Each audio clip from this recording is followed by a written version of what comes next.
Justement, quand vous commandez quelque chose sur Amazon ou que vous allez, par exemple, chez Dollarama, est-ce que ça vous arrive de faire l'exercice suivant? Vous demandez à quoi ça ressemble le chemin de l'objet qui est fini par être dans vos mains, de l'entrepôt, de la confection jusqu'à vous. Il y a une étude qui vient d'être publiée et on apprend à quoi ressemblent les conditions de travail dans les entrepôts montréalais de ces deux entreprises et le portrait est effrayant. On va en parler avec Martine Damour, qui est sociologue et professeure associée au département des relations industrielles de l'Université Laval. Bonjour.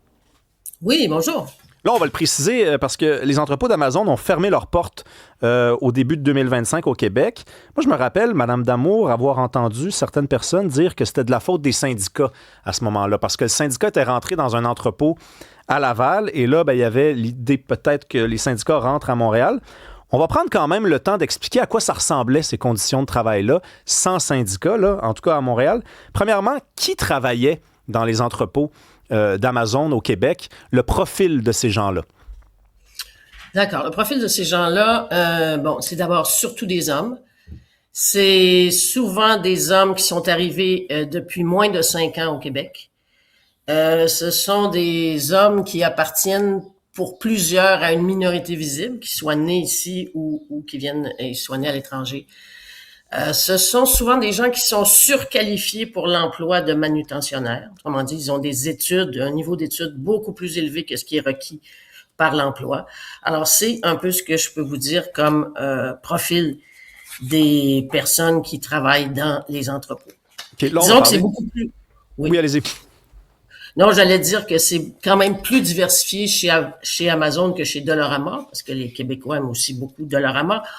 Chez Dollarama, c'est à peu près exclusivement des gens nés à l'étranger. Oui, j'ai fait le saut. On parle de 97 % là, à peu près, puis il y a toute la question des agences de placement. Mais on va passer par-dessus le cas d'Amazon pour commencer, parce que les conditions de travail, dans l'étude que vous avez fait publier, on les documente.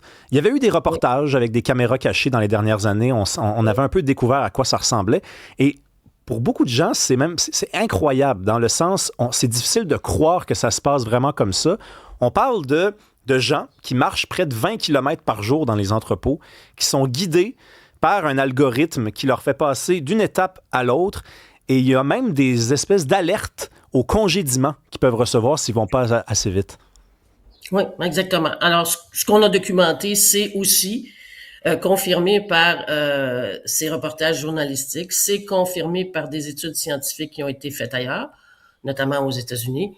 Alors, effectivement, chez Amazon, en fait, ce qui distingue les entrepôts d'Amazon d'autres entrepôts, c'est c'est la gestion algorithmique.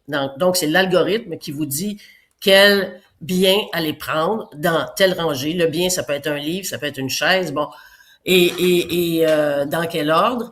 Et effectivement, l'algorithme permet de contrôler le travailleur dans la mesure où il mesure depuis combien de temps vous n'avez pas scanné, manipulé, déplacé un objet, et il vous envoie des alertes si, par exemple, vous avez passé trop de temps aux toilettes, par exemple. C'est absolument incroyable. C'est cette gestion algorithmique, et je tiens à dire que on parle d'Amazon, mais c'est un modèle qui a tendance à se répandre dans les autres entrepôts, puis même ailleurs dans l'économie, d'où l'importance de s'y intéresser. La façon que vous avez travaillé, c'est quand même assez spécial. Vous êtes allé approcher les employés proches des stations de métro. Donc, on devine que ces gens-là vont travailler en métro. C'est pas un salaire qui est suffisamment bien élevé pour qu'on puisse se procurer une voiture. Donc, vous rencontriez ces gens-là, puis il y en a certains d'entre eux qui disaient « C'est tellement dur comme job. Tu sais, on marche 20 km par jour que quand on arrive en la fin de semaine, puis que c'est censé être le repos, on fait rien que dormir. » Oui, exactement. Faut vous dire aussi que la journée normale de travail chez Amazon, c'est 10 heures. Alors, les gens sortent de là d'abord au bout de leurs 10 heures épuisés, mais leur contrat précise qu'ils peuvent être obligés de faire une 5e journée de travail si l'entreprise l'exige. Donc, quand vous pensez Black Friday ou Prime Day ou tout ça, là, vous pouvez vous dire que ces gens-là sont obligés de travailler en temps supplémentaire dans ces conditions extrêmement difficiles, épuisantes pour la santé, épuisantes. Oui, puis là, c'est important de préciser, c'était pas des travailleurs syndiqués, en tout cas pas dans les entrepôts à Montréal. Des heures supplémentaires obligatoires, c'est déjà scandaleux quand on est syndiqué. Mais là, on parle d'employés qui ne l'étaient pas. Non, qui ne l'étaient pas, effectivement. Le seul entrepôt qui a obtenu une accréditation pour se syndiquer, ben ça a amené l'entreprise, à fermer les autres, à prendre la décision de fermer les autres, parce que M. Bezos, partout dans le monde, combat la syndicalisation. Là, généralement, il y a la CNESST, ça c'est le nouveau nom, plus si nouveau que ça, de la CSST. Si vous faites un accident de travail, vous pouvez faire appel à la CNESST. Mais là, Amazon, selon l'étude que vous avez produite, essayait de contrecarrer l'existence de cet organisme-là en proposant à l'interne un style maison, des services de santé maison. À quoi ça ressemblait, ces services-là? Ouais. Ben, en fait, le problème, c'est pas tant qu'ils proposent des services à l'interne. Ça, il y a beaucoup de grandes entreprises où est-ce qu'il y a un service de santé à l'interne. Mais le problème, c'est qu'Amazon peut décider d'elle-même de dire aux travailleurs, ben, va-t'en chez toi une semaine, puis tu reviendras, même une semaine payée, là. Va-t'en chez toi, tu reviendras, ou alors je vais t'affecter à un travail plus léger. Le problème, c'est que à l'interne, ils n'ont pas la compétence pour décider quelle est la nature de la lésion et quelle est la nature du traitement. Et en outre, faisant cela, ben ça empêche peut-être, ou enfin on n'informe pas les gens qui devraient quand même faire une requête à la CNESST. Et puis plus on retarde la requête, plus ça devient compliqué de recevoir des services ou d'être indemnisé le cas échéant. Donc ça vient compliquer considérablement, brouiller les cartes, disons. Parlons de Dollarama, entreprise québécoise qui, depuis quelques mois, va pas très bien à la bourse, mais c'est une entreprise qui fleurit, qui tire profit, par exemple, de l'insécurité alimentaire, de l'insécurité économique. Les gens se retournent vers les entrepôts de Dollarama, les magasins de Dollarama, ultimement. Comment ça se passe à l'intérieur de ces entrepôts-là? On parle d'agences de placement qui s'accumulent jusqu'à l'emploi de l'employé, puis ça a un impact. Oui, exactement.